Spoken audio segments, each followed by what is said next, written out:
So here's how to install and set up Razer Synapse. First, you'll need to open the browser and search for Razer Synapse, and then click on the first link here, and it should take you to Razer website, and you should be able to download it from here.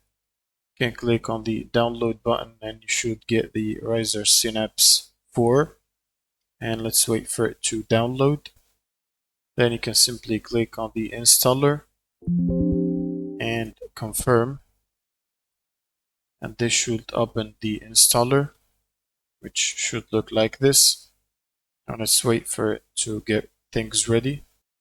Now click continue, and you should be able to install it from here. You can select Razer Synapse and click on install, and then install Razer Axon if you want to, but I'm gonna skip this one.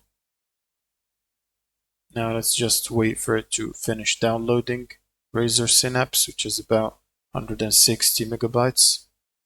Now once the installation is complete, you can simply press launch to launch Razer Synapse 4, and it should bring up this window, and then you can simply sign up with Google, or continue as a guest, or you can sign up with your email, and that's it. Thank you guys for watching, and subscribe.